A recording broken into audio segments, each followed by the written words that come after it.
So Dr. Rajiv, Dr. Navanita.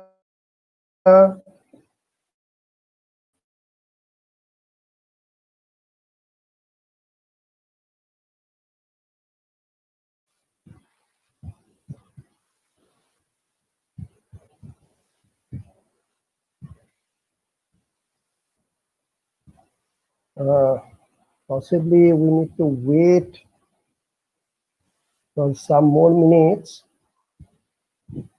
Chairman of the session has to join to start the session. That could be a technical issue now.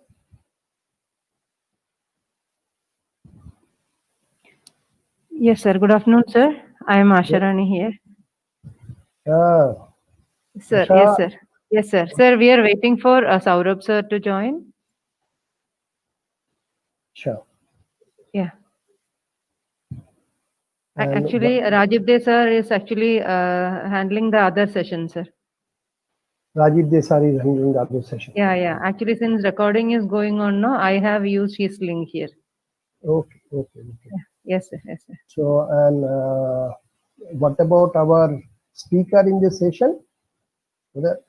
All the speaker this has is already actually joined? the technical session, sir. This is a paper presentation session, technical session. I understand. I'm asking how many are there? How many of them are online now?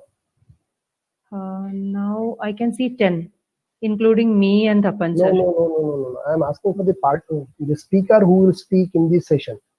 They are supposed to join here, I suppose. Yes, sir. Yes, sir. Yeah. Yeah, many, nearly 10 are there, sir. I have to check the names now. Okay. Yeah. So we are waiting for Saurabh sir to join, is it? Yes, sir. Yeah, yes, sir.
So, good evening, everyone.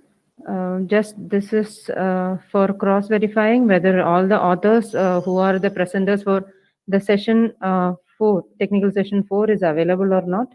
So kindly use the chat box if you are available here. So these are the paper IDs which are going to be present in this session. Paper ID 54, 25, 40, and 75. So kindly use the chat box, and if the corresponding authors are here, kindly use the chat box and say like whether you are available or not. Once again, I'm repeating paper ID 54, 25, 40, and 75.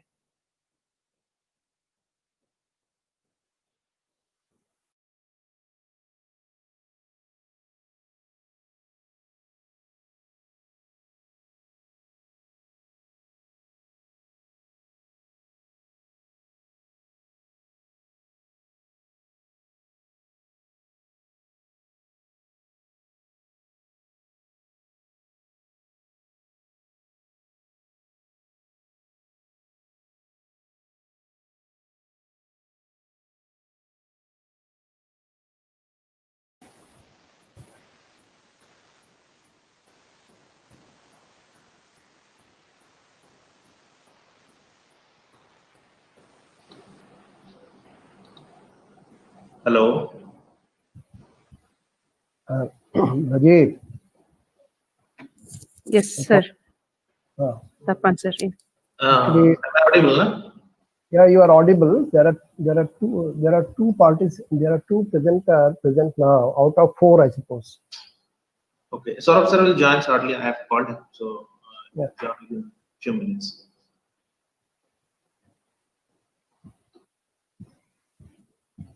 So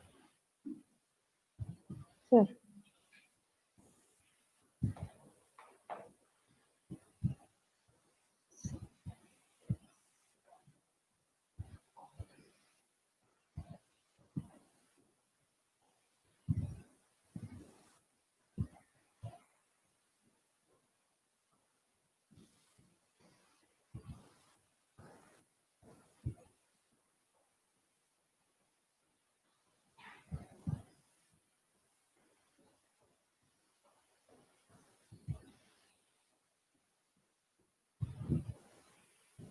yes, Shurab sir has joined. You can now proceed. Yes.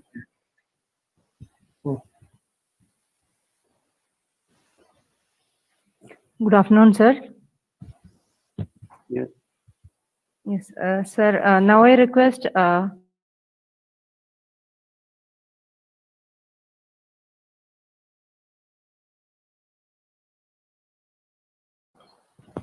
So in this session, myself, Tapan Pradhan, Ms. Asarani, MA, and Professor Saurabh Chaudhary is there as a chair.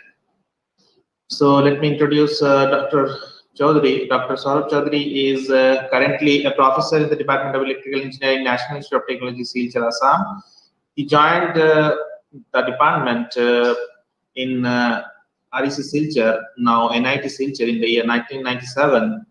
After 2 years experience in Industrial Academic Institute, Dr. Chaudhary obtained his master's and doctorate from IIT Kharagpur in the field of microelectronics and VLSI design in 2001 and 2009 respectively. Dr. Chaudhary graduated from REC Silchar with honors in electrical engineering during 93-94. He has completed one AICT project worth rupees 8 lakhs as a principal investigator. He has reviewed a number of papers in IEEE IIT. He has been selected as a fellow of IEI in 2020. He is a senior member of IEEE. Dr. Chaudhary bagged several awards, out of which he bagged the Best Paper Award offered by ITIL Corporation with a travel grant of US dollar 500. He also got an award of travel grant of rupees 20,000 from IIT Kharagpur to visit Singapore. Dr. Chaudhary also got IET Gauri Memorial Award 2018 for the best paper. Professor Chaudhary has published more than 100 research papers. 7 students completed their PhD, and many students received their degree under his supervision. His research interest includes low power VLSI design, synthesis, semiconductor devices, and modeling, leakage minimization, CNTs, and image processing. So that's all about Professor Chaudhary. So let us start the session. Thank you, Dr. Tapan Pradhan, for your brief introduction about myself. Good afternoon, everybody. Dear participants, presenters, and other listeners. We have in this session 4 papers. Okay, with paper ID 54, 25, 40, and 75. So the theme of this, the track of the session is robotics.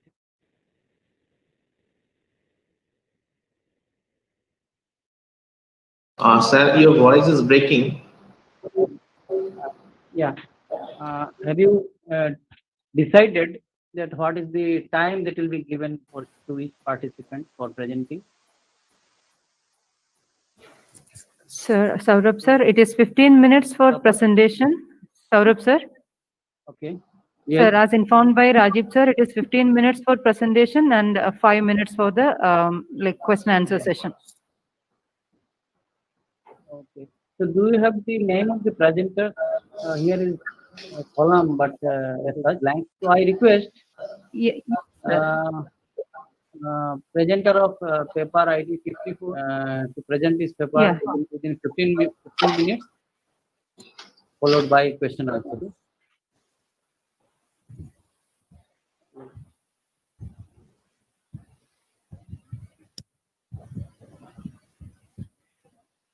I request the presenter of the paper 54, launch vehicle autopilot design using H infinity control technique. Author sir, Vaishnavi, the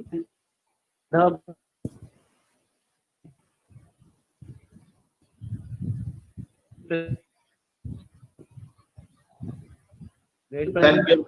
Sir, your voice is breaking actually. whether the presenters are available, they are online. Yeah, Yes, sir, they are available. Accept 54, race 3 are available. Okay. So Sir,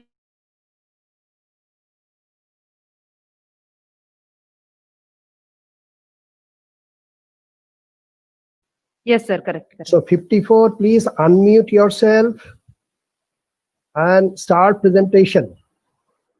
Yes, Yeah. sir. I'm not able to share my screen. What is the issue? They are showing I must grant permission in order to. Are you used to it? If not, we can help you. Hello. See, go to in the laptop, you go to your bottom side, bottom right. See, there is something present now is there. Yes, sir. I Press did there, that, but press there, and then you will find, this is your entire screen. So press on that your entire screen. A pop-up will come. yes, sir. Press on that Yes. pop-up, then share button will be activated. Yes, sir. Yeah, do that.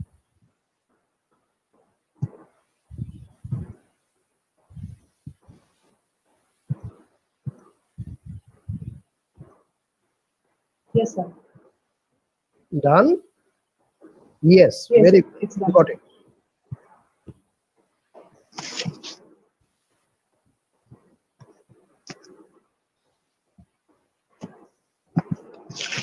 So, good evening, everybody. I'm Vaishnavi, and the topic of my presentation is launch vehicle autopilot design using HMD control technique. I'm a BTech student. I'm a BTech graduate from IISB, and I've done this project under the guidance of Professor Madhav Lekne as a part of my final year project. So this is the outline of my presentation. First, we'll go through the introduction, then dynamics involved in the launch vehicle, and then understand the HMD control technique, then see the results and analysis, then conclusions and work, future work. First, the motivation to do this project is that autopilot design for launch vehicle is mainly based on classical control technique, which uses gaining phase information with plan to yield minimum order control. It is mostly suited for single input, single output plan with small and uncertainty levels and low variation parameters. But because of limited memory size and computation capability of OBC, uh, order of the controller cannot be held. To control multi-input, multi-output systems with high uncertainty levels in the parameter, we have to design a robust design with minimal control effort. Here we attempt to implement infinity control technique. The assumptions made in this project are for a launch vehicle, the coordinate system is placed at the center of mass, which continuously changes because the fuel is burned down, and all the vehicle parameters vary with time. For this purpose of control design, vehicle parameters are frozen at a point in the trajectory, treating the system to be invariant. This is called time slice approach. And in attitude control of a launch vehicle, we consider manual coupling between switch yaw and roll dynamics. The objective of this project is to first to model a launch vehicle using the data of typical multi-strap-on launch vehicle, and and then synthesize a controller using HMD control technique, achieving robust performance and stable system. Controller is to be designed satisfying the system performance metrics like desired margins, settling time, overshoot, and rise time. The challenges we face in this project are for an aerodynamically unstable region, designing an autopilot in high dynamic pressure is a challenging task because here we have to ensure the stability of slosh in atmospheric phase. In other regions, the dynamics are in the form of 1 by s square, so it acts as an integrator and it by itself reduces the predicted error. Other challenge we face here is higher order dynamics of the system. And, the proximity of the slot dynamics with rigid body dynamics can use undesirable control structure and slosh interactions. The forces acting on the launch vehicle are in atmospheric phase. The aerodynamics lift and drag, and then thrust are acting on the launch vehicle. These are the effective components of lift and drag in normal and axial direction as shown in the figure. These are the equations for this. And this is the dominant frequencies in the launch vehicle and their ranges are shown in this. The dynamics involved in the launch vehicle are rigid body dynamics. In rigid body dynamics, the effect on rigid body is due to the control thrust, aerodynamic forces, lift and drag. The equations of motion of launch vehicle are as follows. This is the moment equation about the center of mass. And, acceleration of the vehicle along zi direction, as seen in this figure. This is the zi direction. This is the acceleration of the vehicle along zi, and angle of attack is total angle of attack, that is theta plus z dot by v plus alpha w. And next dynamics involved is actuator dynamics. Actuator is an electromechanical or electrohydraulic system, and its function is to gimbal the thrust. The second order actuator dynamics is used here. That is delta by delta c is the general second order equivalent in equation 5 that we see here. The bending mode dynamics involved in the launch vehicle is as follows. The dynamic analysis of these bending vibrations of flexible vehicle is approached through wave transmission concept. Same like when a string or a rope is fixed between two fixed pins, then we can see how the wave is transmitted in that. The same approach is used here. And generalized force equation is this, where Qi is generalized coordinate of ith bending mode. Phi I is the mode shape of ith bending mode. Sigma Fz is the total perturbation force acting parallel to the vehicle body axis. The effect of dynamics on the attitude and weight of the vehicle are as follows in equation 7 and 8. Here we consider only two bending modes to be acting, and sigma I is the mode slope of the ith bending mode. The bending mode dynamics, the effect of bending mode dynamics in launch vehicle is due to the vibrations in the system that we get, that makes the system not only rigid body, even flexible body dynamics are included in the launch vehicle. And next one is slosh dynamics. In a launch vehicle, the slosh dynamics are approximated to linearized equations of motion of mechanical simple pendulum, as we can see in this figure. And the equations of motion that help in analysis of slosh dynamics are as follows: equation 9 and equation 10. Here we assume that there is only one fuel tank for a simplified analysis.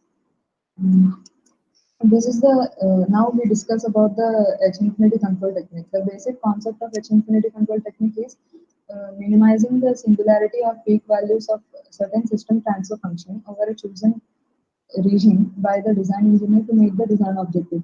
Here, the system transfer function used is closed loop transfer function TZW that I'll be talking about later in a few while. Then meet the robust stability and performance requirements.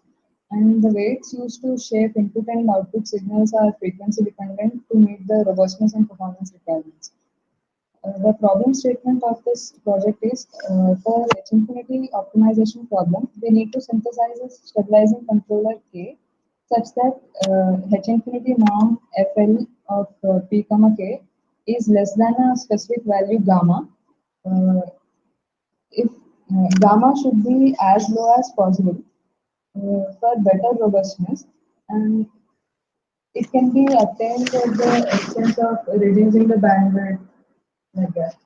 Um, Here, yes, and FL of P comma K is internally stable, where H infinity norm of FL P comma K is equal to a closed loop transfer function between Z and W that we see in the next figure. In this figure 5, you can see this is the standard configuration of of the system with H infinity control. PZW is the closed loop transfer function. uh, Here W is equal to R. That's just a difference in notation. Uh, so finally, the problem statement is to optimize the H infinity norm and make sure that it is less than gamma value and internally stable. Where here the sigma is maximum singular value. Uh, in the standard configuration of system with H infinity control, uh, R is the reference signal. In this project, we consider the reference signal as theta c, which is given as which can be given as step input or attitude input that we are trying to achieve. And that is the error. Here, here we are discussing about the tracking error, or in general, it can also be chosen as a design objective that we want to achieve. Y is a measurement signal and U is a control signal. P is a plant and K is the controller. Uh, and this is the state space representation of the above standard configuration. The system model used for the analysis is as shown in the figure 6. Reference signals used here are R1 as theta c, which is the attitude command I'm giving, or a target trajectory. Um, Alpha W is the disturbance, wind disturbance given to the system. Control signal U, weight functions W E, W U, W D, and nominal plant G, and controller K. The methodology used in achieving the design of a controller is first know all the equations of motion of the dynamics involved in the nominal plan and make a state space model of this. Then selection of weight functions. Then step 3 is compute the state space model of the plant augmented with the weight functions. Synthesize H infinity controller K using HIMSYN and HIMSYN options which are inbuilt functions in MATLAB. This is the criteria for selection of weight functions. First, to select WU, the control weight WU needs to limit the high frequency activity and allow low frequency tracking. Therefore, WU needs to be a high pass filter to satisfy these requirements. To reduce the number of parameters to be tuned, the low and high frequency gains are chosen to be the inverse of each other, and W is chosen so that the high frequency control is minimized above certain threshold value. K is chosen to allow low frequency control effort and minimize the high frequency control effort simultaneously. And if K is kept low, the actuators operate in linear region. Next, the criteria to choose WE. At high frequency, the controller will not be able to counteract errors due to the inertia of the vehicle. At low frequency, where constant errors occur, more precise control is expected. When the weight function WE chosen behaves like a lag-lead filter as follows. Yeah. WE equal to H into S plus W1, omega 1 by S plus omega 2, where omega 1 is far greater than omega 2. The disturbances given as input to the plant are usually slower than launch vehicle dynamics, thereby having low frequency. Hence, we choose WD as a low pass filter as follows. This is the state space model of the augmented plant that I have derived and kept the derivation in the paper, but I didn't include it in this presentation. These are the design results and analysis I made. Using the above state space model of an augmented plant, H-infinity control technique is implemented on launch vehicle by adding each dynamics one at a time. The weight function, first the nominal plant is considered having rigid body dynamics. The weight functions chosen for this iteration are as follows. We can see the Nyquist diagram of the system involving rigid body dynamics and the Bode plot of the selected weight functions. In Nyquist plot, we can see that it is cutting the fourth quadrant because of the phase lead provided by the design controller in frequency range 0 to 10 power 3 radian per second. That can be seen in figure 10 like this. Here we can see that the phase we have a phase lead of 180 degrees, which makes the Nyquist cut the fourth quadrant.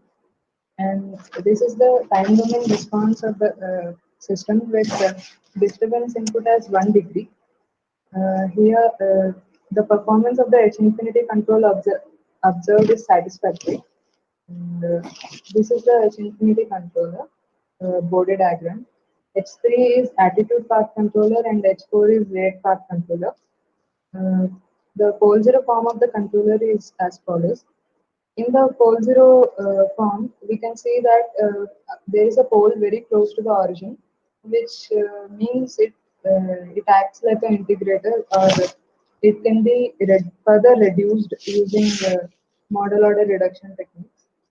And this case 2 is nominal plant consisting rigid body actuator, two bending modes, and one slosh mode dynamics. Uh, Here we can see that this is a multi-input, multi-output system which has two inputs, and R1 is two inputs, R1 equal to theta C and R2 equal to alpha W, and two outputs, theta S and theta S dot, which are altitude and rate of the system. Uh, in this, the wave functions chosen for the iteration are as follows. Here, instead of using Please, second order, please note, 40 minutes is over. Fine. Okay, go ahead. what's up? 40 minutes is over. You are supposed to complete in 15 minutes, so 1 minute left. Okay. Okay, sir. Okay. Here we use first order equivalent of the actuator to reduce the order of the system, and this is the time domain response for the entire system consisting of all the dynamics. The rise time indicates the rapidity of closed loop response, and ideally it shall remain small as possible. In this also we can see that the performance of H infinity controller is satisfactory. This is the H infinity controller Bode plot that we can see. And the conclusion I made from this is the attitude controller design of the launch vehicle using H infinity control approach is discussed in detail. And control problem is defined in H infinity framework with appropriate weights. The criteria for selection of weights is used to get initial assumption of weights. These weights are further tuned to achieve desirable overshoots, stability margins, and controller with all poles and zeros in the left half plane so the system is stable. Closed system performance with H infinity controller is satisfactory. For the future work, we can extend the present work by studying model order or controller order reduction technique for onward implementation.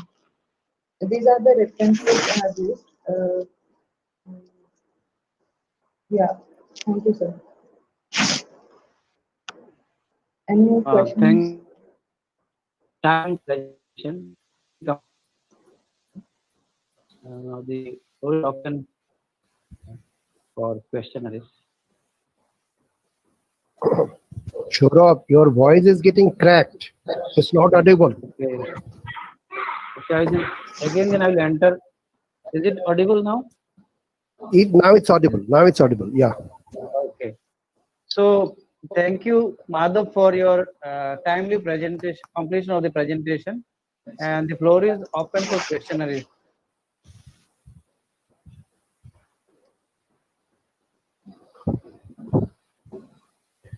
Now, I have a small clarification from you, madam. Yes, sir. First of all, you know that very good work. Hopefully, this is your BTech project work, correct? Yes, sir. Yeah, fine. I have been to your institute long ago, maybe 2010 or around that time. Good institute. Good. Thank you, sir. Now, tell me one thing. You know, why you have chosen H infinity controller? What has prompted you that no, let me solve this problem with H infinity controller? Yes, sir. The reason is in classical control technique, we are designing various filters to achieve proper margins and all. And in that, if the dynamics of the system change, then we need to design another filter. But still, the classical control is used because of its ease and low order of the controller. And while we, here I have used this as a time slice approach, so it will be valid for 10 to 20 seconds. Okay. So to use the technique for entire trajectory, we need to uh, have different filters at different phases. So while blending, while changing the filters, we use blending concept also here. So, and the classical control technique has one disadvantage that it is more favorable for single input, single output system. So, I thought H control technique would be much better. What was the order of your system? The order of my system is total, I think, three. I'm saying plant. Just tell me what is the order of the plant, nominal plant. Yes, sir. In case one, the order of the nominal plant is 3. In case And two, what is the order of your controller? it's the same. So it's a sixth order controller you have designed for a third order plant. No. Yes. Go to your H infinity controller. Yes, sir. That's because the augmentation of weights. Here we have augmented 3 first order weights. Okay, So fine. I got it. Just one more clarification since you have worked on it. You know, initially you have started saying that center of mass, Yes. right? That Yes, changes, right? Because of burning of fuels, Yes, sir. right? So from that context, it should have been a time varying system. Am I correct? Yes, it is a time varying system, sir. But In your analysis, I have not seen time varying. yes, sir, because I have implemented the system for time freeze, time slice approach, where all the parameters in the trajectory, all the vehicle parameters are freezed at a point in the trajectory, and then I'm designing the controller, which can be used for various points in the trajectory. Okay. Similar approach Thank can be you. used. Thank you. Yes, sir. Thank you. Thank you, sir. I participate. Any other questions? Hello, Yes, sir. Miss Vesri. Yes, Go to sir. slide number 8. Yes. So here you have used maximum singular value, right? Yes. Yes, sir. So what is the significance of this in your design?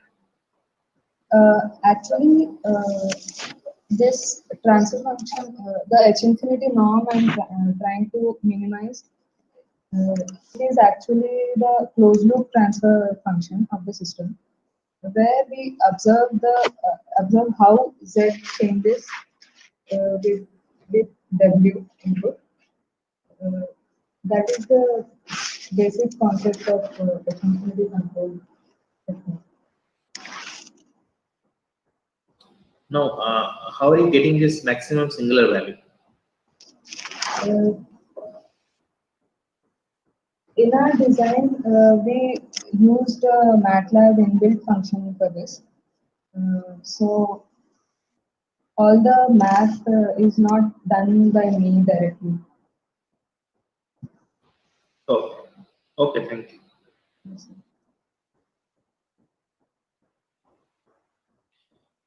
Any more question? Vaishnavi? Yes, ma'am. Yeah. So can you go to the slide just before the conclusion where you have shown some time domain specifications? One more slide before. This one, ma'am. Yeah, wait, yes. This one. Yeah, yes, here only. So this is the performance of your particular system, what you have considered. Have you compared this with any other existing system, like in terms of time domain Uh-huh. specifications? What's The the same question system, exactly? the same system. Have you compared with Yes. any other existing conventional controllers? Like this is H infinity controller, no? Yes, yes. Yeah. So have you compared? Can you say like quantitatively what is the improvement over this Uh, one compared to existing any one control system like controller? yes, ma'am. In a classical control technique, the rise time was a little bit high. Here, I reduced the rise time, and in this, but in this H infinity control technique, overshoot is a little bit high than classical controller, and steady state error is reduced in H infinity control So technique. will it not create problem because your overshoot is 23.8 percentage? Will it not create any problem? It will, ma'am, but that can be adjusted by tuning weight functions further. Okay. So that can be done in a later stage, no? Yes, ma'am. Yeah. Saurabh sir, that's it from my side. Okay. So, any more question from any audience or participants?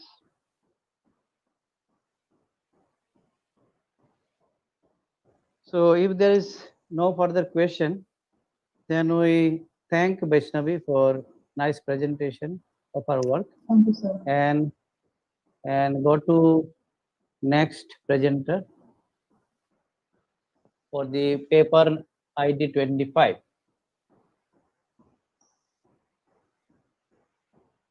Uh, the paper is design and development of the pineapple harvesting robotic gripper. The authors are Semfang Maruin, Francis Kurba, and Tay Berlin and Vikas Kumar Sarkar. So, who is the presenter? Yeah, myself, Dr. Vikas Kumar Sarkar, I'll present now. Oh, So, is okay. my slide visible, Yes, sir? very much visible. Yes, Okay, very much visible. Hmm. okay. Thank you. So, very good afternoon to all. This work actually done by Francis Shanfong and Tai Berlin uh, during their BTech final year project. So, as they are unable to present, so they have given responsibility to me to present that work. So, as you can see, the title of the presentation is Design and Development of the Pineapple Harvesting Robotic Gripper. So, outline of the presentation is like that: background, objective, system description, survey, and identification of the design parameter, 3D modeling and analysis, development of the gripper, and integration to controller. Okay. So, as we know, in the present situation, the development of the robotics system is made lot of things easy to us. So we can use robot in industries, mining, automobile industries, even in medical system also. Teleoperation also can be done with robotics. So it's a very good opportunity for us to improve the robotic system. So Along with that, the agriculture sector, another important part where we can use the robot to improve the productivity and improve the like quality of the agriculture, and obviously human comfort along with. So, as per the recent consideration, we can find the use of the collaborative robot, or we can say use development stage is there. So, if we can do successful design of collaborative robot in industries and agriculture, mining, we can do great improvement in that those sectors. So thing is that to design those collaborative robot, design of controller, integration of the signal conditioning sensor, along with that, design of the robot and grip are also important, especially for agriculture application, because uh, some work reported till now, pineapple, strawberry harvesting robot, apple harvesting robot, tomato harvesting robot, like that.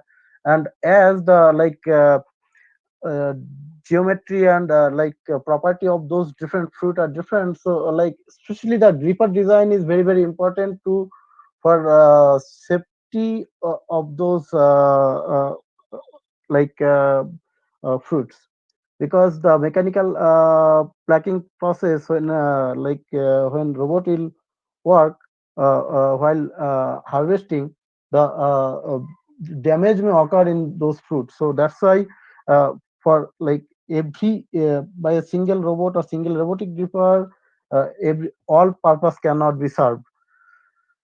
With that background, and with the consideration of the northeast region, so here we can see huge pineapple cropping is available. So even due to the hilly region, and obviously pineapple leaves are very rough, so human operation is sometimes is very difficult. So if some robot along with gripper can be designed for pineapple harvesting, so pineapple cropping can be improved in this region, which may be very grateful. So with that consideration, the objective of the presentation is defined like that: design of the pineapple harvesting gripper based on the survey, development of the 3D model, development of the working model through 3D printing, and integration of the mechanical model with Arduino system, and motion generation and control of the gripper. So mostly first three point will be discussed more, because in Arduino part they used actually my students, they use mostly available source code only. So that's why that part not highlighted that much. So this is the proposed model of the not model diagram of the uh, pineapple harvesting robot. So it's a two manipulator is there. One is primary manipulator and another is secondary manipulator. In the primary manipulator, legged parallel robot. Along with that, on secondary manipulator, you can see here, and that secondary manipulator, at the end of the secondary manipulator attached on gripper with three finger gripper and cutter also. So objective is to the gripper will hold the pineapple first, then cutter will cut, then gripper and the secondary manipulator will generate motion and will keep the pineapple in the tray, and when tray is full, then robot will come to unload those pineapple. So this is the main objective of the robot. But in this work, only the gripper part is highlighted, or this part study has been done with respect to gripper only. Other part not completed. So this is the diagram of the gripper, proposed design of the gripper. So each three finger gripper is there. Each finger has three parts, three components joined together. Three parts are separate actually, and it is for Opening and closing within the palm. This is the palm. Within the palm, for closing the gripper, there is a servo motor, and for opening another side there is spring is attached. Okay, and obviously string is attached within this gripper part, and that string is connected to the motor. Due to the rotation of the motor, the gripper is closed. Gripper can be closed. And this is the cutter part. So obviously the cutter arm also has some rotational motion. Along with that, the rotation of the cutter can is required to give, because for cutting the part bottom part of the pineapple. So this is a sample pineapple, and the some data collected by our student has presented in the tabular form. Actually, they did more than 100, approx 100 sample. They take measurement. Only few data presented here. Only three data presented here, and with respect to that, they come up with some conclusions. So the sizing of the gripper component how can be, so that it can be suitable for holding a pineapple and useful gripper. So this is the model, 3D model made in software that is called Creo, and all the dimensions are shown here in the form of in millimeter. And this is the bottom part of the gripper. Each bottom part of the finger, each finger has three parts, and this is similarly, this is the middle part of the finger, and this is the top part of the finger. So after development of the 3D model, uh, and this is the palm, obviously, and obviously the part of the palm is hollow. Within that, so motors can be mounted. And this is the cutter and cutter arm. Dimension again all are in millimeter. So after doing that 3D model, they did some study, stress analysis they did. So whether this design will be sustainable for that pineapple or not, for verification. So for each component, top finger, top part of the finger, middle part of the finger, and bottom part of the finger, gripper cutter, stress and strain, they have presented. And the value of the stress strain what they got, that is quite within the range of the allowable value, because in literature also it is presented, PLA material, the maximum allowable stress is approx 40 to 45 MPa, but they got here 12, 13, within 15 MPa. This is the maximum value, so it is allowable.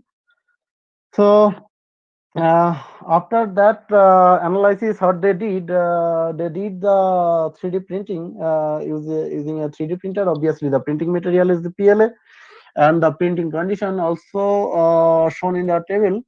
Infill layer resolution 0.02 millimeter, and printing is speed 100 millimeter per second.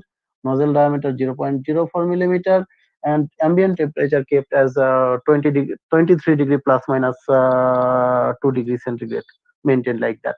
And obviously the printing method, they maintained the printer they used, that the printing method is FDM.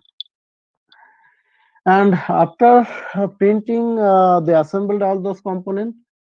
And obviously the diagram, figure what is showing here, this is showing horizontally, but actual operating condition, the gripper, this flat surface will not be horizontal, that flat surface will be vertical, and some orientation may be adjusted as per the requirement of the pineapple, because always the pineapple may not be exactly vertical. It may remain little bit inclined also, that adjustment may will be possible through the secondary manipulator, as we have seen in the diagram. Now, after doing that, they connected those gripper part, mounting through mounting the robot, servo motors, and those motors is run through this board. And obviously, it is mentioned gripper servo, cutter servo, and the rotor servo. Rotor servo means cutter servo means cutter arm servo. It is, and rotor servo means actually the cutter wheel. For this servo is used for giving the rotation of the cutter wheel, and the gripper servo is used to closing or opening of finger of the gripper. So three servo they have used, and they connected through computer and available code they have used with little bit modification, and motion also generated.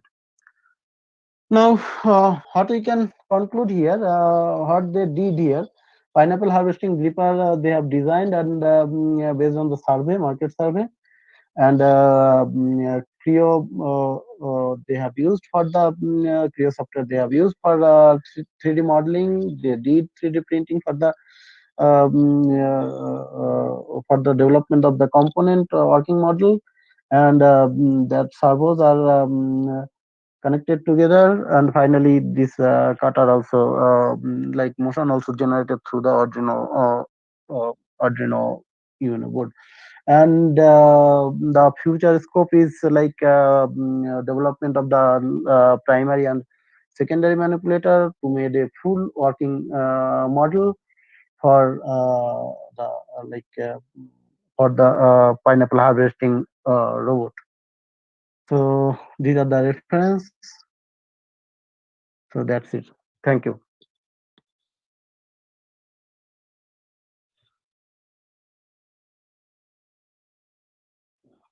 Thank you, Dr.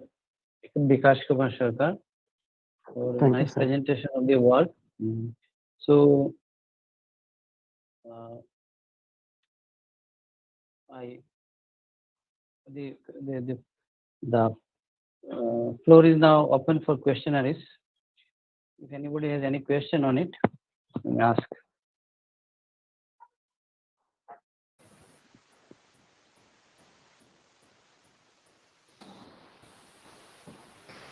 Hello, Yes, sir. Dr. Sarkar. I have few questions actually. Yes.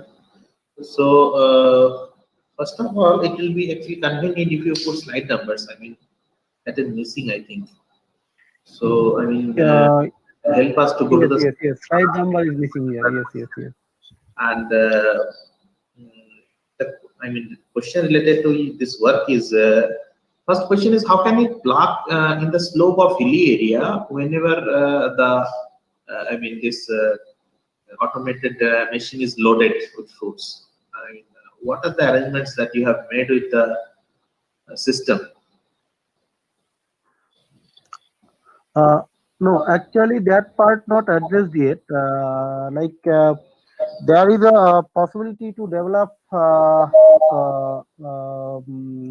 legged robot. Obviously, high power also is required for that for leg. So it is better to develop hydraulic actuated uh, legged robot. That part not addressed yet. Only the gripper part is addressed in this work. I mean, what is your idea? I mean, how to deal with this problem? Because that is the main problem here.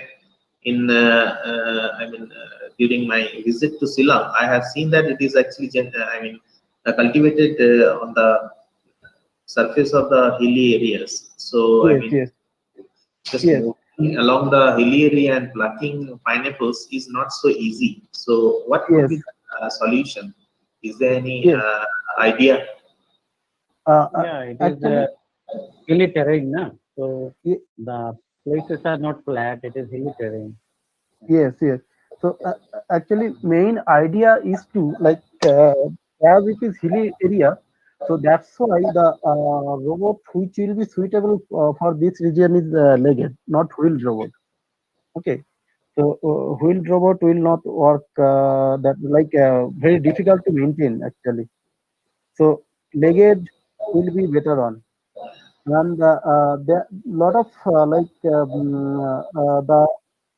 study need to do like based on the inclination. Maybe first with maybe 10 degree, 20-degree inclination, how the parallel robot is working. Like parallel legged robot is working. This is the first step to address. And obviously then with respect to the load variation, obviously first step will be without load. Without load, how the parallel robot is moving in this like inclination, and up to hot inclination it is workable, like it will be stable. That will be the step. And next, if it is loaded, how much load can be taken care by this robot, and at hot speed it can Okay, maximum speed it can achieve. So I those understand. study step by step need to do. Yeah, Uh, it means it is some kind of mechanical considerations are needed, na? Lot of Yes, yes, mechanical yes. and Dr. analysis is Sarkar, there. I Mhm. mean, I found some stresses, I mean, distribution of stresses according to area. One of your slides, you have shown it. So, Yes. what is the unit? I mean, you have not put any unit, I think. That is actually megapascal, MPa, megapascal, megapascal. Okay, and how can you ensure that with this type of, arm, you can hold a pineapple so that it does not slip? Uh, that is actually see if we see the gripper part. Yes. So whenever like parts are there, na. So within this the like thread will be there. And when the pineapple is hold, actually I forget to give one figure also. There was one figure after holding the pineapple. So one the two gripper will come this side and another gripper will go another side, so it will overlap little bit. Okay. And like when it will place the pineapple, then and obviously pineapple surface are rough. It is very easy to grip. It's not that much smooth. Okay. Then like some force should be adjusted in such a way so that it will grip properly. And as the surface of the pineapple is rough, so it can be gripped very easily. So So one gripping, more question, Dr. Sarkar. yes. Yeah, I have understood. Uh, is it not suitable to put a flowchart diagram? Because after all, this is an activity. You are going to perform start an activity, and you have to finish it. So what are the steps and how starting and ending of a cutting process? How do you decide? You can it can be shown using a flowchart diagram. That will Yes, be better. yes, yes, yes. Very good suggestion. So I'll ask our student. They will incorporate that on. Thank you. Saurabh sir, Yeah, my part is over. yeah. Mm. Any more questions, please? Vikas, Yes, sir. how are you? Sir, I say, how are you? I am fine, sir. Sir, how are Very you? good to see you. Huh? Yes, sir. To see you. Anyway, your student has taken up another practical work, right? Yes, A sir. Thank you, sir. practical work, right? Now, are you whatever you have presented? Whether this is we can aim in semi-automatic, automatic, or rather autonomous. What kind of concept you are planning? Because if it is autonomous, Yes, sir. are you planning for a autonomous? Sir, Is it plan is like is it that, but present status is not autonomous. No. Presently, presentation you because have done this is very semi-automatic only. no. No. Yes. What I'm saying is, even Yes, sir. for semi-automatic, I do not see any camera here because that even for holding, Yes, sir. as you have very rightly said, let us not expect all the pineapple will be in a very convenient position so that my gripper can hold it. Some will No, be in sir. this direction, some will be other direction. Yes, sir. Yes, sir. Sure, sir. So there Sure, has to sure. be a camera. Camera should basically that give the direction to my gripper to Yes, adjust sir. it. So Yes, that sir. arrangement I have not seen it here, right? Yes, sir. Yet to And do those work. yeah. And if you go to your number 10, figure number 10, Yes, sir. go to figure number 10. Yeah. Yes, sir. See, in your figure number 10, you are now saying it's a circuit for controlling the pineapple, right? So you have got cutter servo, gripper servo, rotor servo, all these are there. But Yes, what is the sir. result? Number Sir. one, this is a circuit you are showing us. Yes, sir. This is a theoretical circuit that you are showing us. Once Huh. whether this circuit is being implemented in hardware. Yes, sir. This circuit is implemented within the gripper only to generate motion, and that is But why is implemented. that? Why is Yes. that? Because what we have seen there, you have printed out of a 3D printer, the gripper, Yes, sir. Yes, sir. right? So you Yes, have sir. to attach those servo motors there. Yes, sir. And servo motor has these servos has to be controlled through your Arduino, Yes, sir. right? What is Yes. that result? Yes, sir. So, That it is working. So at least you could have brought a video of 1 minute or less than a minute to show that you have really done it and it is working. yes, sir. Yes, sir. Yes, sir. Yes, Yeah, sir. because you understand my point. Yes, So sir. Yes, sir. Yes, sir. that Yes, would have sir. been very good. Now, Yes. what we are getting, that you have just got those gripper out of your 3D printer. Yes, sir. Right? Yes, sir. Can you go back to your gripper and show us what is? Can you go back to your gripper picture? I don't remember in which figure. Yeah. Can you show us where are those servo motors you have fitted? Sir, this white box kind of thing, like it's looking like that box. No, this is actually palm. So all the motors are you, fitted within that. you take that this one mouse and show us. You have got 3 motors, no? Yes, sir. Yes, sir. All. Take this. Why? Yes, sir. Here. Acha. Those are hidden there. Yes, those are hidden. That operational things that you have not shown. You should have a video of operation. Yes, sir. Yes, sir. Okay. Yes, yes. So, Yes. Chairman sir, I completed because bhalo theko. Thank you. Yeah, we'll meet sometime. Sure, sir. Sure, sir. Bhalo thakish. No more questions, then thanks to Dr. Bikash Kumar sir Thank you, sir. for clearing our doubts. Okay, we move on to the next presenter. Is that? Let me check. It is paper number 59. Is it so? No, sorry. What is that? Yeah. Paper number 40. Okay, it is 40. 3-axis wireless gesture control car by Noirita De, Tizib De, Rishabh Chakravarti, Shivam Jana, and Abul Hassan. So, who is the presenter? I'm not sure. Who is the presenter? What is the number? 54? 40. 40. Paper, Sir, this is paper ID Nikita. 40. Repeat they will present. Repeat they. Yes. Repeat If you present. are, please unmute your this thing. Okay. Please unmute. So you have 15 minutes time. 15 minutes time Okay, sir. for presentation.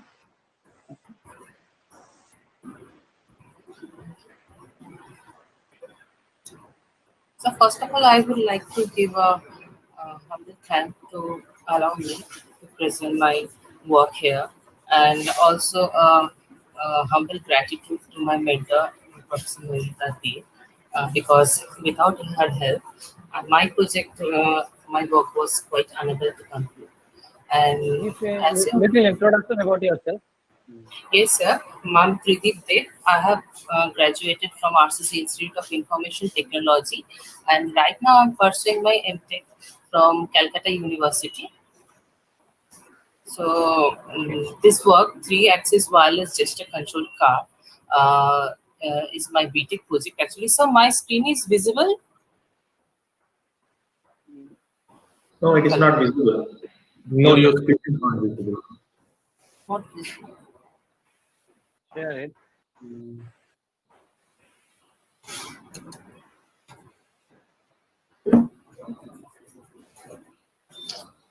Sir, is it now?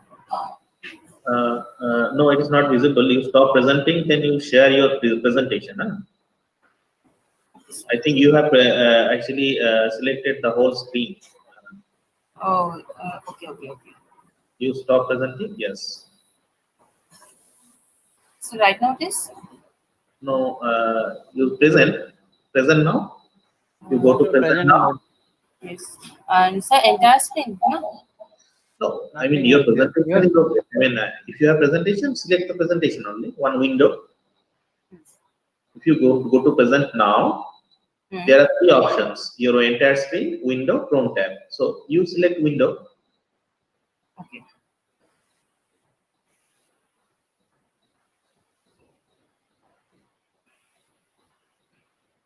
Sir, visible right now?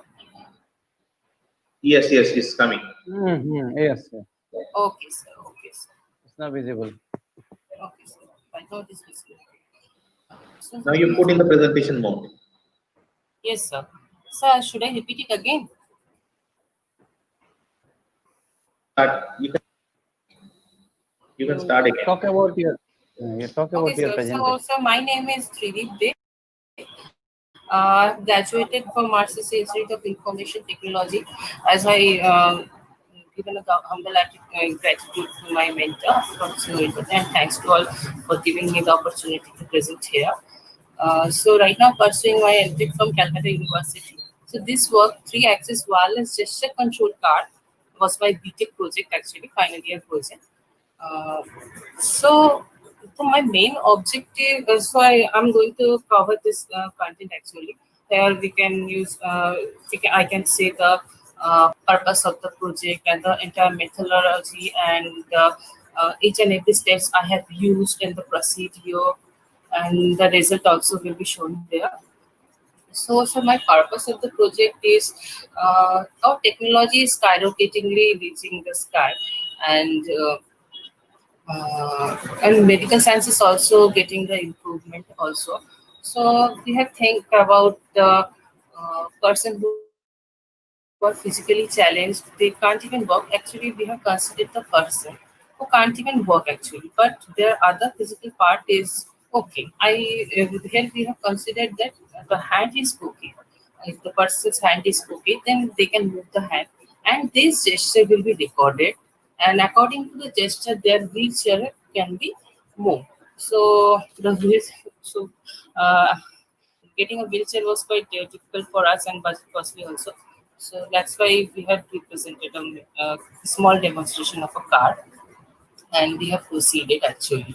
There we had used several components like uh, wireless transmission channel. Uh, that is the main key attraction of the project. So each and every workflow has a two sections. Like some of we give a signal, and as a reflection there comes an another signal. So here is also our work is entirely classified in three sections. The initial section is the transmitter section and the receiver section, and the mid part is the connecting a wireless connectivity. So as I mentioned, the gesture of a person who is physically deformed, Excuse who's me. Let me, yes, sir. are you changing your slides? Because your slide is not changing. So is it so?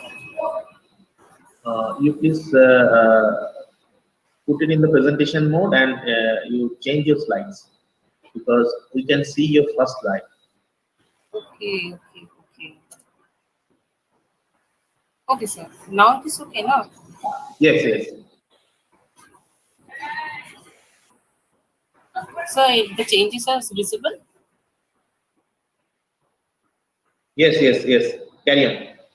Okay, sir. Now it's visible. So, okay, sir. Thank you. So, our main objective I have told, and right now as an intro, I can say that you can see the picture, which is actually our demonstration of the work, and there I have mentioned there is three sections. As a transmitter section and a receiver section, and at the midpoint is the connecting channel actually, which is entirely wireless. So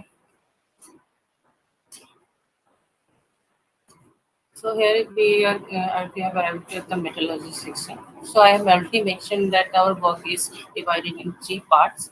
The first part is the data globe, which is actually the transmitter section. Here we have used ADXL345 accelerometer, which is used to sense the human gesture, means a hand gesture actually. Here we have used our right hand palm. There is the globe is actually globe setup was actually done, and transmitter as a transmitter we have used node MCU, which sends the signal to our final control element, where the Raspberry Pi is the receiver section, and the signal is received by a wireless connectivity channel, which is when we have used a wireless IoT based protocol, which is MQTT, and Raspberry Pi gives the final commands to the driver to drive the motors. So here is the entire methodology part, and I have mentioned already.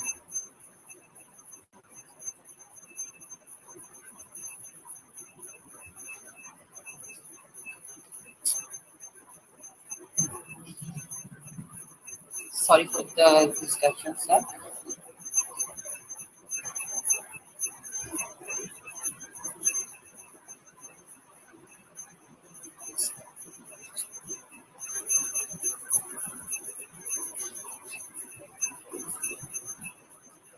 Uh, Sorry for the delay, sir. Actually, my system is hanging quite.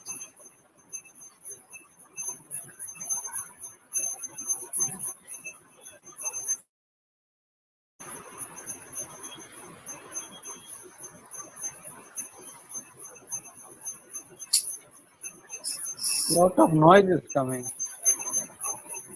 So noise is coming. Yes.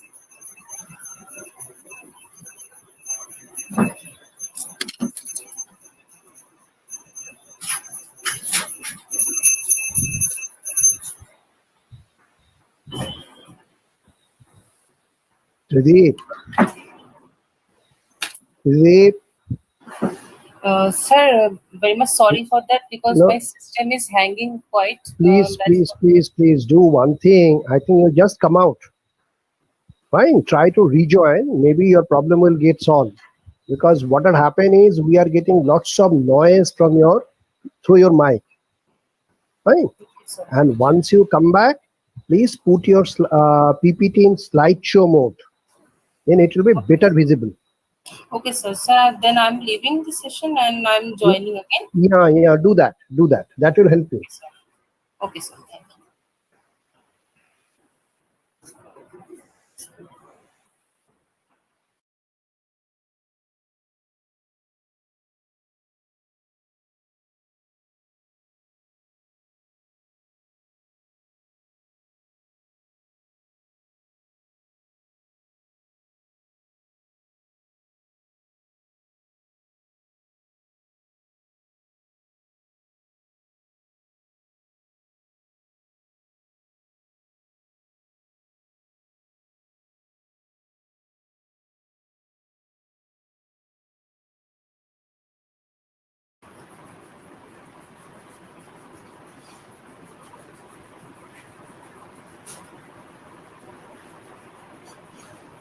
So is it visible?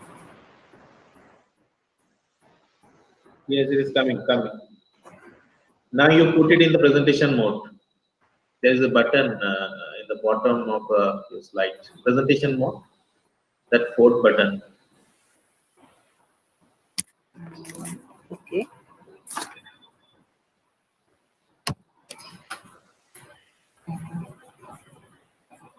So now it is visible. You press properly. You did not press it properly. You click properly. Your presentation mode is not active. You press it again.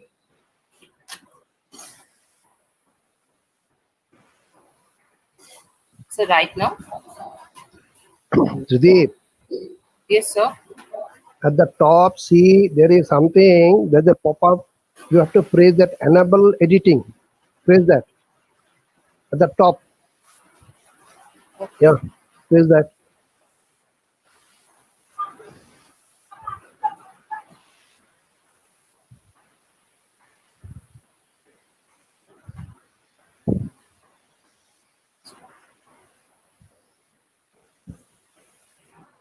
Now everything is gone. So you are no longer there. Sudeep is here. Sudeep, present again. Okay, sir. So from initial, should I present? Yeah. Your screen is not visible. My screen is not visible.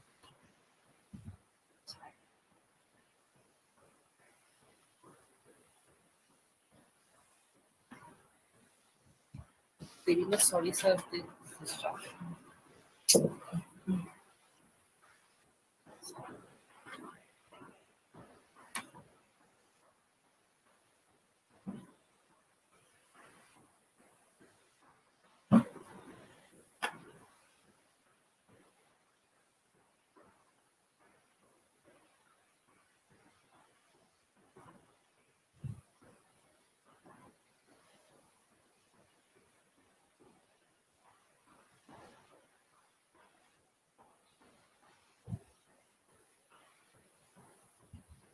What happened, Sudeep? So suddenly my system got locked and Oh, my cursor was not moving actually. So right now, is it visible to you? no. Your screen is visible. Presentation is not visible. So here is showing that I'm sharing the screen. Okay.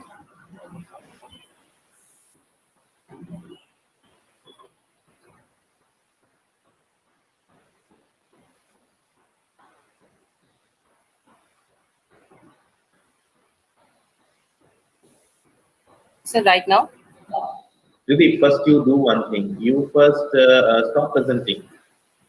okay, sir. Then you open your presentation.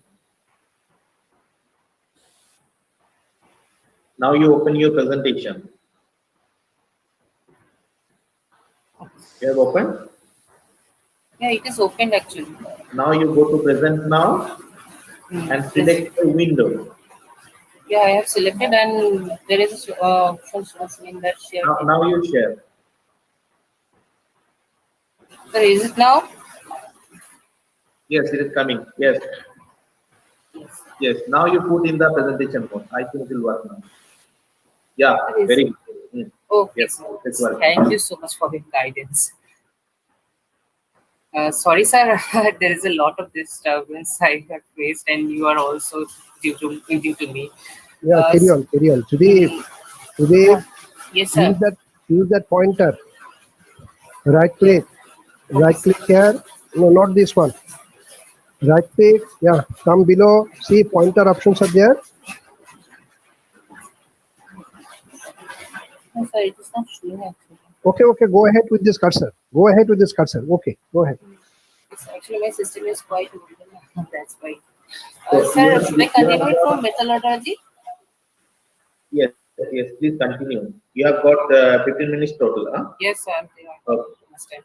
Yes, sir. What have I said that our entire work was divided in three different segments. The initial one is the transmitter one, where we have used the accelerometer, which actually sends the human hand gesture, and the another part of this is node MCU, which is a controller or the transmitter, which actually grabs the sense data of ATXL345 accelerometer, and then it sends the data to final control element. There is a Raspberry Pi as a final controller and as well as the receiver. So we have used we haven't used any wires as a transmitter channel. We have used a wireless protocol which is known as MQTT as a transmitting channel. So Raspberry Pi finally commands the motor driver to drive the motor. So here comes our initial section, the data globe. Data globe actually is a cotton glove we have used. We have wore it in our right hand, and above it the accelerometer was mounted, which sends our 6 different gesture I have mentioned here. I have considered the gesture as G1, G2, G3, G4, G5, G6. So which has some specific meanings where the G1 is to move forward direction, G2 is to move backward direction, and G3 is to stop the movement, and G4 is moving rightward direction, and G5 is the left one, and G6 again the pause. So finally, as you can see as my flow chart, we have starting the activating by accelerometer, and the data is processed and the features of the data are extracted. Means the feature of several gestures were extracted, and right now the node MCU was able to understand it, and if the connectivity channel established, then it sends the data to Pi, and the Pi receives the data actually. And furtherly, Pi operates its activity at the actuation section. So here's some feature extraction and the mathematical descriptions we have used, where we have where it was calculated the mean difference, standard deviation, absolute deviation, variance, and according to the numbers, the motor will move accordingly the gesture. So here comes our key attraction now, the connectivity channel actually, which is the MQTT protocol, which is known as Message Queuing Transfer Telemetry Protocol. It is basically machine-to-machine transfer telemetry. It is a wireless and IoT-based thing actually. So what is it actually? In our diagram, you can say you can see the publishing and subscribe activity. This is the activity actually we have used. Actually, the MQTT protocol performs in a manner of publishing and subscribing message.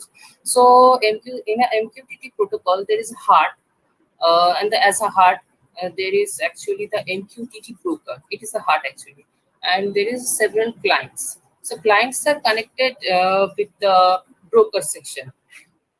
As any client want to communicate with another client, they have to send a signal or publish the signal to the broker, and broker will furtherly subscribe it to the another client, which will be actuated then. So here the actuation will be occurred by our IP addresses. IP addresses were required. It was required while we were coding actually. So here you can see the IP, where several IPs like the IP of a Raspberry Pi, IP of Node MCU, IP of our system, and mobile set. Actually, we have used mobile data. That was the mobile IP also was used. In this diagram, you can see it actually sees the IP actually. Here the connectivity has established, you can see. So a simple text we send a command to node MCU to Raspberry Pi. The pop-up will be shown here. The Raspberry Pi from the Raspberry Pi window, a ping will come to the node MCU, and the node MCU will furtherly send a command to the Pi with this protocol.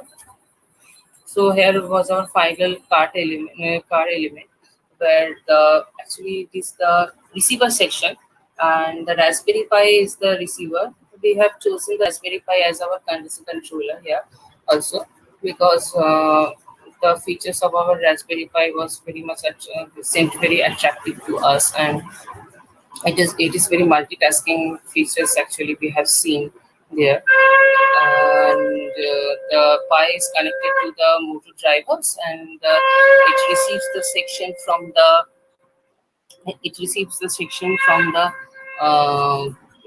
node MCU channel, which is a transmitter actually.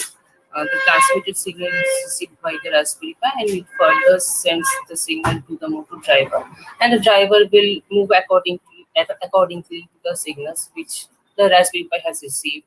Here you can see our some experimental demonstration, which is these are the raw data of for accelerometer gesture. As I mentioned, it is 3-axis wireless gesture control car. So as an accelerometer, we have used a digital accelerometer. So it works as a three-axis recognition manner. So each gesture has recognized at the 3-axis manner. And finally, we can conclude that our approach will help the deformed one. There is a lots of limitation also, but this is try to demonstrate a wireless connectivity channel, and we have used the Raspberry Pi in first time also. So that was very much helpful to us. This reference we have used, and thank you, sir.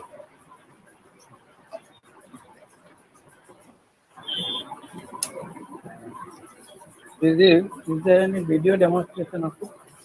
Sir, actually, due to the lackage of time, and we have actually failed to do some videos.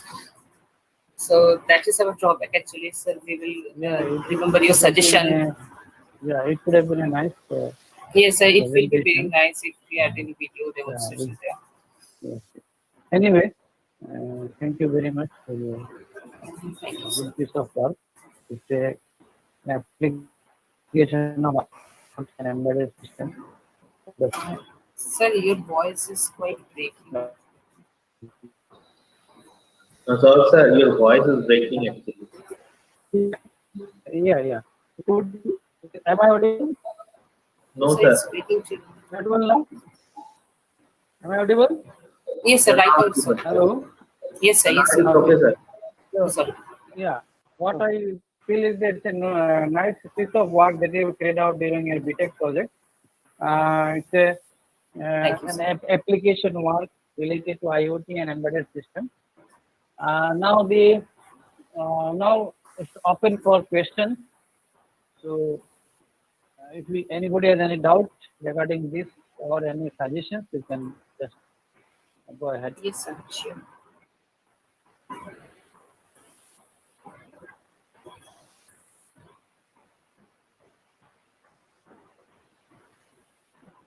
Mr. Pradeep, Yes, sir. to go to your slide number 7.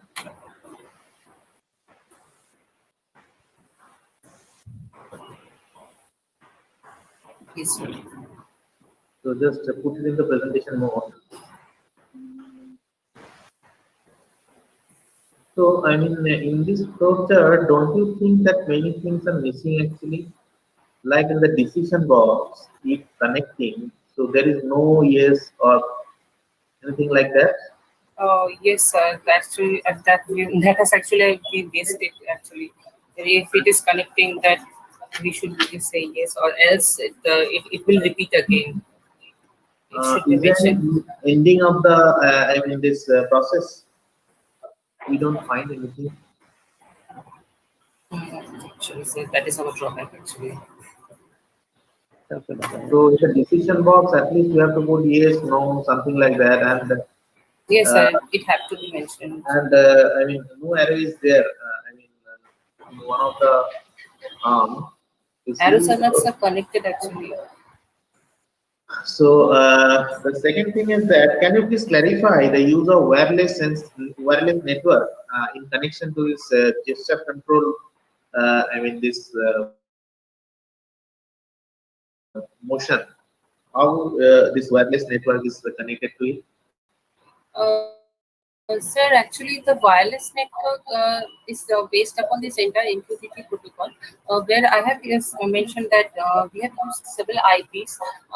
Here, initially, the Raspberry Pi from the Raspberry Pi window, we have to ping from the Pi command, and if the node MCU section really get the ping, then based upon the connectivity protocol, where actually the node MCUs and the Raspberry Pi are the clients. what we are doing actually, the node MC is a client wants to send the signal to the Raspberry Pi, and Excuse me, let me first tell you, and as far as I have understood, I mean, you have one 3-axis accelerometer, right? yes, sir. So which axis decides what is the hand gesture, right? Yes, sir. Then the information goes to where? Node MCU, which is the transmitter actually, and a controller also. Then it is transmitting to the main processing unit. Yes, sir. There is a receiver Raspberry Pi and our final actuator parts, and motor drivers and motor. Okay, I got your point. Thank you for the presentation. Thank My you, sir. Any more question? Yes, sir. I have a question. Yes, ma'am. BK Roy, sir. Sir, Yeah, go you ahead, want to go ask ahead. something? Yeah. Yeah, go Thank ahead. you. Thank you, sir. Thank you, sir. Pradeep. Yes, ma'am. So my question is like, actually, from the flow chart or from the explanation, it is clear that you are giving some input to the motor driver, right? Yes, ma'am. So what is the kind of input you are giving there? Here, ma'am, see actually the inputs are based upon the gesture.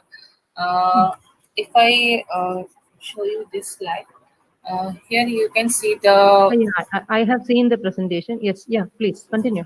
yes, ma'am. So our inputs is based upon our several gesture. So you may say that our for the forward movement, our hand is raised up, and these are the feature extracted inputs. But see, ma'am, the normal gesture can be given to the any electronic gadget that would allow it, and after extracting the features of several gesture, it becomes a digital data and it is understandable by node MCU, and this is sent to the final transmitting section. Okay. So There's so a mathematical calculation. Yes, ma'am. what is the motor? What is the rating of the motor you have used? Ma'am, we have used 5-volt DC motor. Used? Can you 5-volt repeat? DC motor. 5-volt DC motor. Okay. Okay, sir, that's it from my side.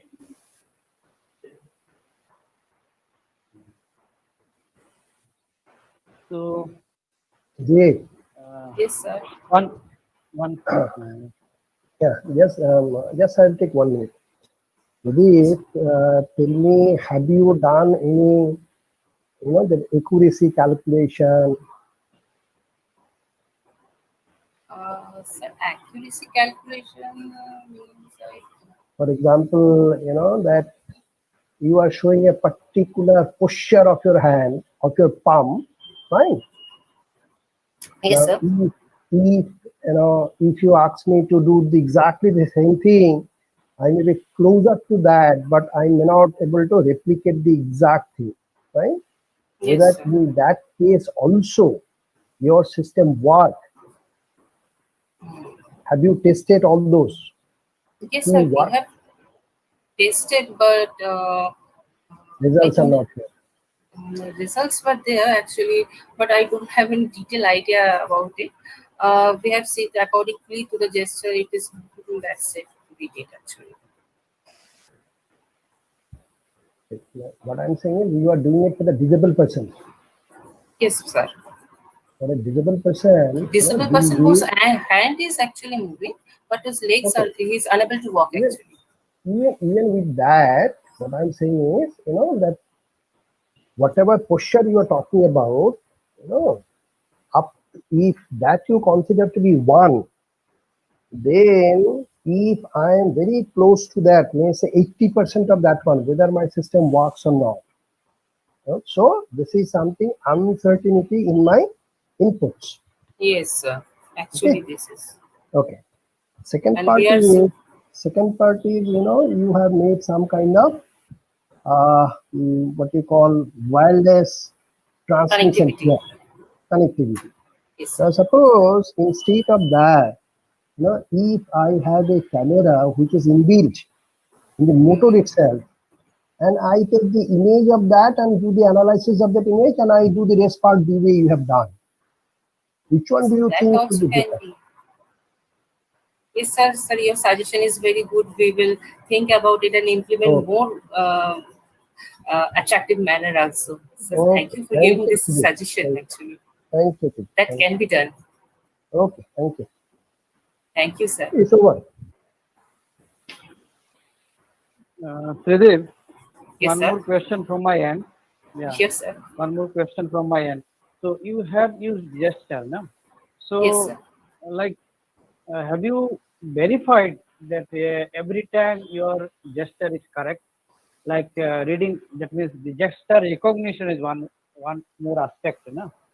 So, as sir said, Vikrant sir said that it may not be Accuracy. 100% gesture, near to it, or maybe 70%, 80% of that gesture. But what I want to say is that whether your system is able to read the gesture properly every time, because it is a recognition kind of thing, na? Gesture recognition. Yes, sir. So whether you have applied any algorithm or just digitally you have used, Sir, I actually, don't. this Sir, part is your voice actually is not breaking, known. sir. Because there are Sir, many algorithms to yes, recognize sir. gestures.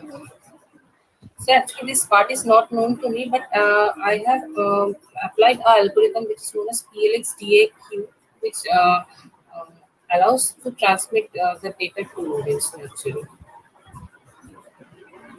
Because this is what that accuracy, time and again it has to give you correct result, na? Correct result based on gesture. So So, that is one part. And second, how economical it is. Yes, sir. Is it economical? Yes, sir. What It is the is. cost involved? Sir, actually, it will be include a wheelchair, then it can be very costly. But here we have used a very small demonstration actually. Still, it is costly due to the our Raspberry Pi because it is quite a costly controller due to that. But rest are very cost friendly, except this Raspberry Pi controller. Okay. Okay. Thank Okay, sir. you. Thank you. Thank you very much. Thank you, sir. So Tapan, I don't think any other paper is there because you said that fourth presenter is not there, no? 75, I don't. So 75, I am here. Sir, he is there, joined actually. Yes, yes, join. So, yes. Okay, okay. So we move to presentation. Paper ID 75. Yeah. Review of Arkan implement of intelligent wireless sensor network for fire detection system in building. Yes. So the authors are Dr. Arpita Mukherjee, Dr. Shaikat Kumar Shom, and Dr. Partho Bhattacharya. So who is the presenter? I don't know. Yes, I'm presenting. I'm Saikat Kumar Shom. I'll just. Okay. So, am I audible? Yes, yes, very much audible. You take 15 minutes for presentation. Okay, sir. Yeah. Good evening, everyone. I'm basically from Durgapur, CSIR CMERI, and this paper, Survey on IoT-based intelligent wireless sensor network for fire detection system in building. So this is basically a part of DST project, which has just commenced. And it's a sort of literature survey on what are the existing technologies reported and what's the use of this fire detection. So coming to contents, we'll start off with introduction, the objective, application of wireless sensor network for detection of fire event, fire detection algorithms, use of IoT in building fire detection system, a schematic of IoT-based intelligent wireless sensor network for fire detection system, and concluding. So to start off with, disasters caused by fire in various residential and commercial and industrial places is a very big concern because it damages infrastructure as well as unparalleled human lives. So a real-time automatic intelligent fire detection system integrated with wireless sensor network and AI along with IoT connectivity shall be very helpful in this domain. So in this paper, we present a literature survey of the wireless sensor network capabilities through use of different algorithms for fire detection and a schematic of the block diagram for real-time detection of such disaster managements. So starting off with some baseline data on what the use is. So accidental fire is the third major cause of unnatural accident deaths in India. Around 18,450 cases of fire accidents had been reported in a single year, resulting in around 18,000 deaths. In over 19 states and union territories, 50% of more cases of fire accidents were reported in residential buildings. Close to 3 lakh people lost their lives between 2001 to 2014. That averages to around 59 deaths per day. And the estimate of property loss due to fire crosses around 1,000 crore rupees every year. So all these data has been reported by National Crime Records Bureau, Ministry of Home Affairs. So there are quite a few essential gaps that can be addressed in this domain. So for example, classify whether the fire is too simple or not.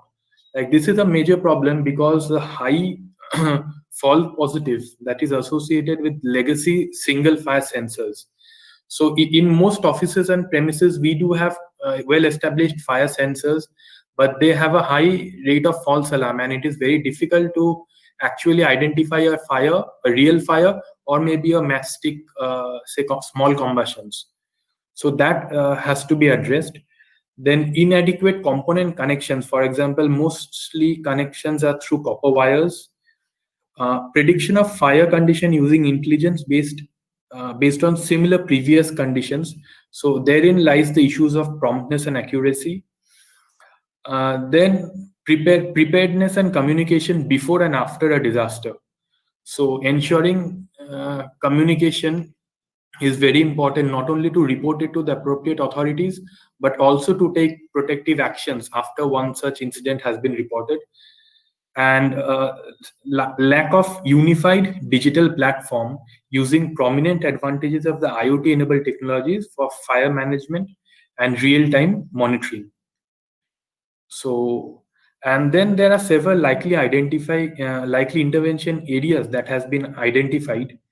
So like multifunctional AI framework for early fire detection and prediction with real-time monitoring cyber physical system, a detection of fire using heterogeneous sensors and sensor fusion technology. A hyperconnected network can be framed with intelligent devices that notify the appropriate authorities, say fire department, ambulance, or local police station. Bridging the gap between traditional fire detections and modern wireless sensor network capabilities using AI and IoT, and addressing the gap of lack of awareness and appreciation of people towards use of such technologies. Now, linkage with mechanism is very important in this domain.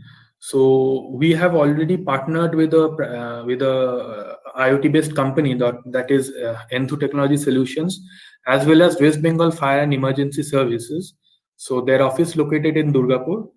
So large-scale technology dissemination plans via state government, so Fire and Emergency Service and Ministry of Urban Development and Municipal Affairs.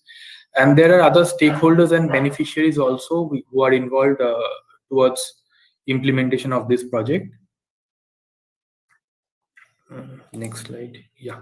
Now coming on to some references where this is basically a survey paper. So we are reporting what has been done. So application of wireless sensor network has been used efficiently for detection of fire event. For example, in residential areas, buildings, rural areas, wild lands, both for protection of human and animal life, infrastructure, etc., which offers a low cost and reliable solution.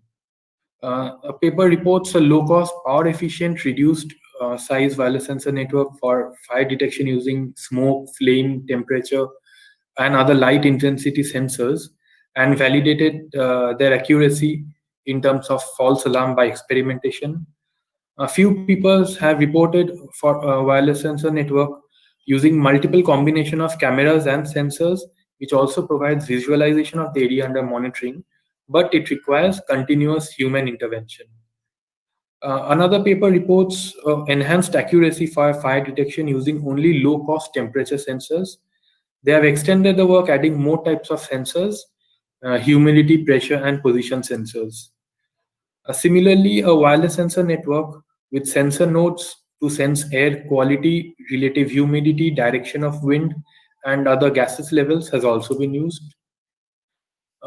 Coming into detection algorithms, so nowadays multi-sensor fire detection is a vital research in designing intelligent and smart buildings.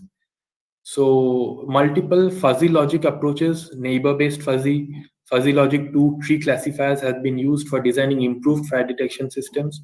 Adaptive fusion-based sensor data for the detection of fire in a firefighting robot has also been proposed. The authors have used neural network for development of multi-sensing fire detection algorithms with a fusion of smoke sensor and temperature sensor. A real-time FDS is presented where fire detection algorithm is derived using spatial and temporal and spectral properties of the fire from video input. Then another paper reports the use of genetic algorithms for automatic FDS, where online detection of stochastic signals has been presented, and fire event and sensor failure has been detected by adaptive fusion of two temperatures, two smokes, two flame sensor data, and other methods have also been used to detect isolate sensory errors. Now, how can IoT be of use in this domain? So it provides a powerful platform basically and offers a promising solution in many critical problems and has been widely studied for various devices. So the entire schematic can be broken up into 4 layers, starting with the sensing layers. This is basically the node end. Then we have the network layer, the either connectivity through LAN, mobile or wireless sensor networks. Then we have the service layer, service management, applications, service discovery or interactions. And finally, the interface layer where the end users are there, maybe a smart home or the essential service providers. So here is the brief of the different layers which I have already explained. The sensing layer is to sense the environment parameters, maybe through multi-sensor based nodes. The network layer connects basically the different networks like sensor network or mobile network. This layer aggregate and share all the information related to the fire incident along with the timestamps and solve the problems of heterogeneous network issues. This function of this layer is to address the issues related with services, exchange of information, storage, management, and communication. And the interface layer is to simplify the management of different interconnected things by supporting universal protocol for interactive large number of devices, along with efficient visualization of the patterns if required. A schematic of the IoT-based intelligent sensor network can be such like this. So we start off with the sensor network comprising the nodes out here. This is the basic infrastructure, which goes on to a base station and then communicates via a gateway. So this is the local network. Then it goes on to the cloud, that is to the internet. And then after doing some processing, we give the feedback whenever required or raising the alerts to the backend service providers, remote server or database, the firefighters, and even some basic data processing, analytics or prediction algorithms can be housed either in the internet and even in this part, the infrastructure part, we can do some amount of distributed computing if required at the node level before sending the data to the local network. So major technology development verticals that can be proposed for intelligent CPS building, fire management. So the 5 domains can be application and analytics, application platform, cloud data platform, IoT connectivity, and edge devices. So the details are mentioned here as elaborated in the paper also. So to conclude, automatic, early and accurate fire detection is extremely important as a preventive measure to avoid loss of valuable lives and infrastructure.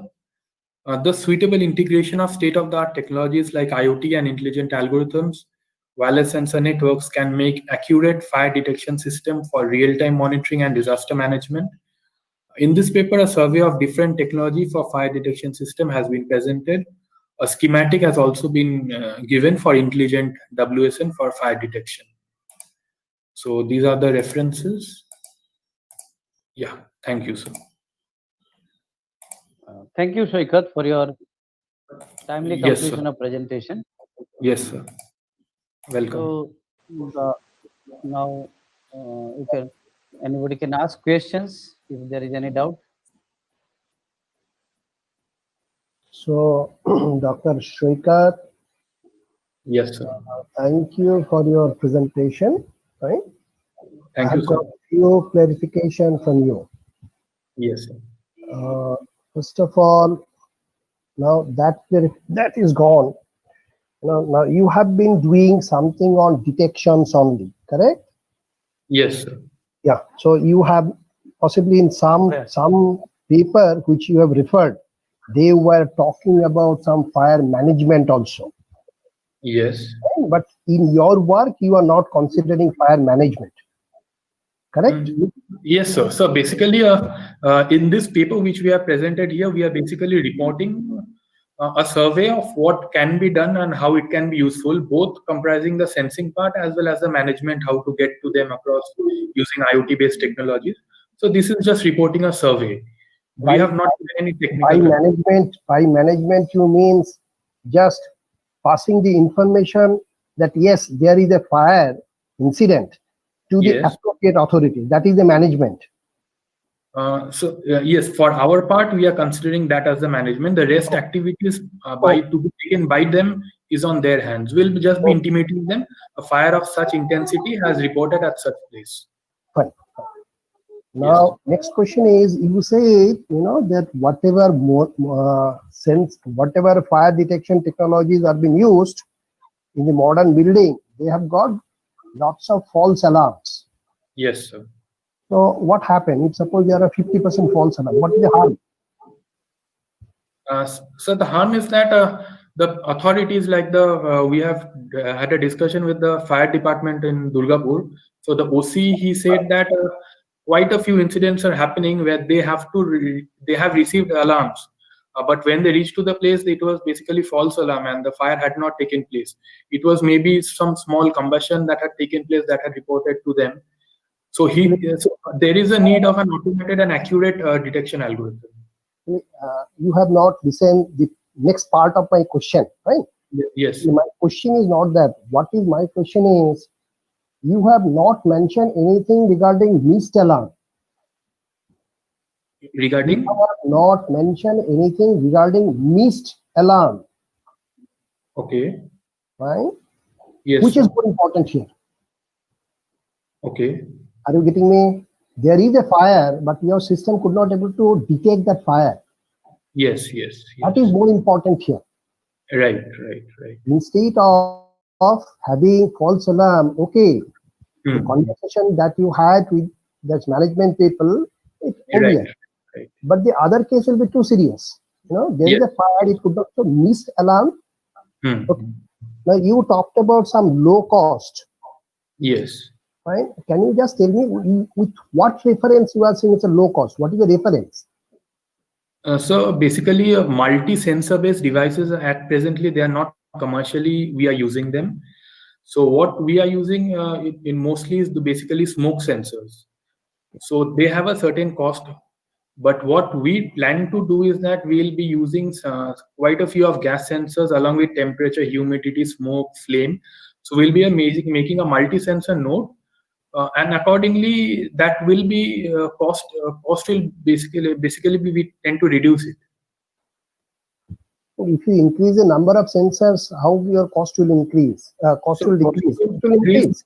Individually, if we use those sensors all together separately, that is a very high cost. What I wanted to know when I am saying low cost. Yes. Low cost, high cost is with respect to a reference. Okay. Low cost, high cost is always with respect to a reference. Right. In your case, what is the reference? Right. So in our case, basically such devices we don't have as of use. That is not commercially available. So if we individually choose those sensors, if we place it, if we add up the cost, what are the individual cost of those sensors? And because they are not like in one package, they are not being sold. So that is the cost reference. So that is the cost reference. No, I have possibly could not able to make my question understood. Fine. What I was saying is today I went to market and I purchased rice at a cost of 15 rupees. Right. Fine. But yesterday the cost was 20 rupees. So today Right. cost is low. Fine. So I Yeah. was asking you what is that reference? Okay. Anyway, you talked about position sensor also in the detection of fire. Hmm. Can you please explain how position sensors basically helps you in the detection of fire? So not in the detection, in reporting the location of the fire. Some GPS based sensors. So that That position is basically GPS kind of thing. yes, yes, yes. Okay, okay, I got it. Now see that sensors network that you have talked Yes. about WSN. Hmm. Just let me know what will be the distance Hmm.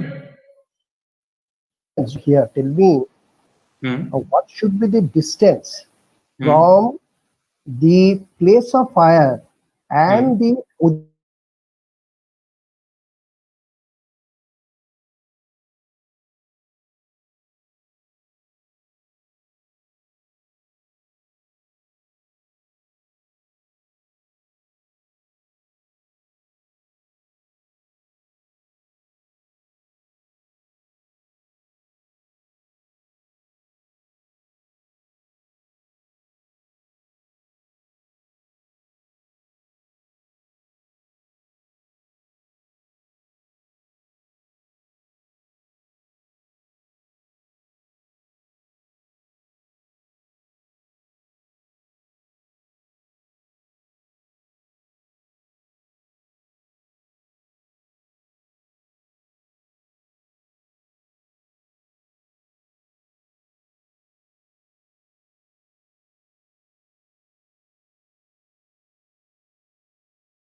Dr. Saurabh sir, I have a question.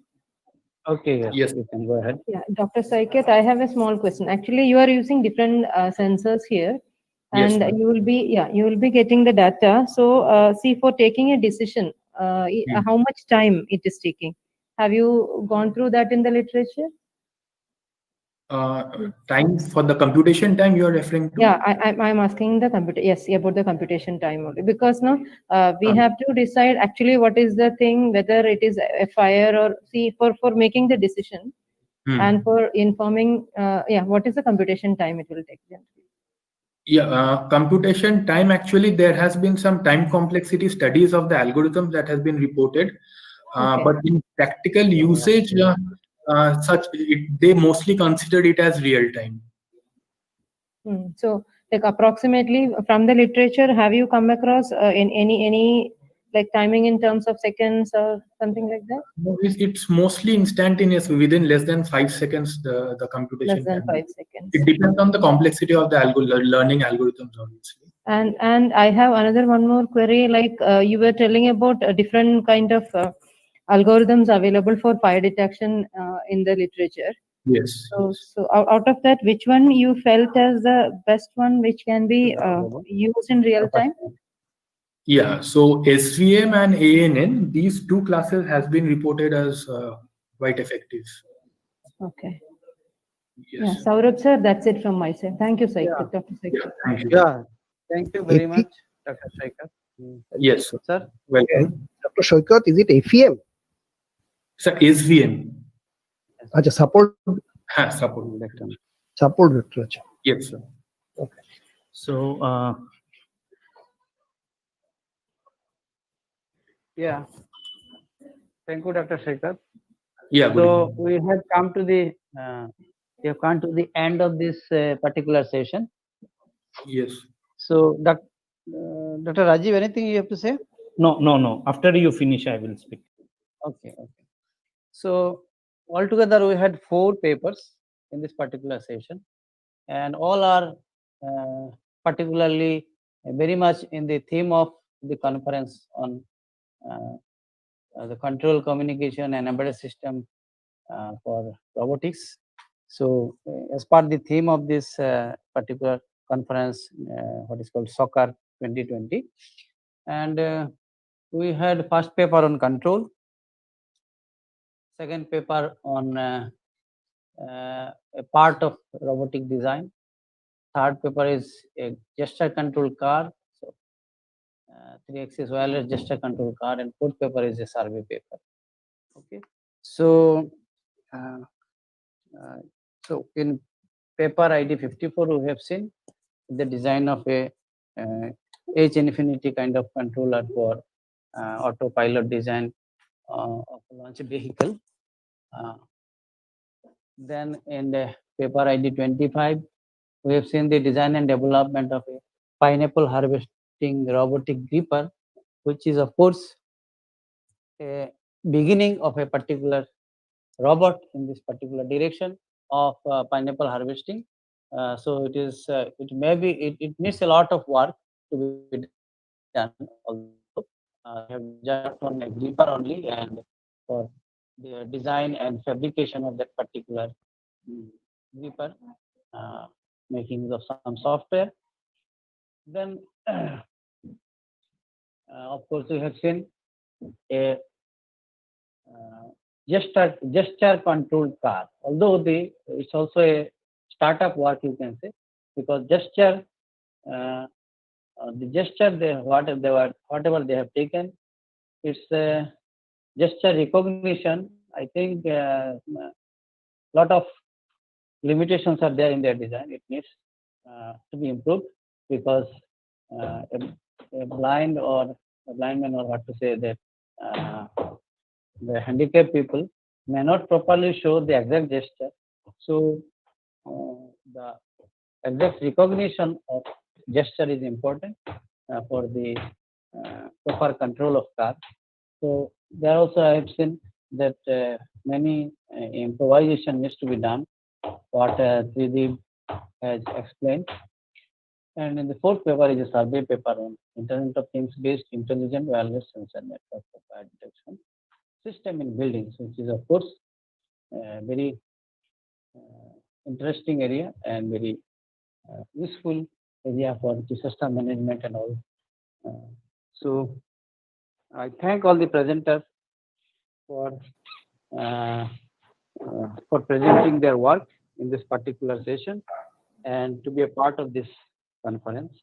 I thank you all other members, faculty members and participants for questions hearing the session. Thank you all from my side. Thank you, sir. Thank Over you, to sir. Rajiv. Over to Thank Rajiv. you. Thank you, sir. Sir, Bikere sir, you want to say something? No. I just thank him for chairing this session. Okay, sir. Thank you. So I, on behalf of the organizing team of Silchar 2020, would like to thank the chair of this session, Professor Saurabh Chaudhary, to spare his valuable time and support the conference by sessioning this session, chairing the session. I would like to thank Dr. Tapan Pradhan, co-chair, for supporting us and for smooth conduction of this session. I would like to thank Dr. Asha Rani, co-chair of this session, and for supporting and for the smooth conduct of the session. And most importantly, I thank all the participants who have contributed their research articles in this symposium. So thank you all. Of course, Professor B.K. Roy sir is a part of organizing team only, but sir was here. I definitely hope that the participants have gained a lot from the interaction with Professor B.K. Roy. And most importantly, as I was saying, that I thank all the participants who have contributed their research articles in this symposium. So without which the symposium, without participants and contributions, any symposium or conference is not possible. So thank you for that. So thank you all, and wish you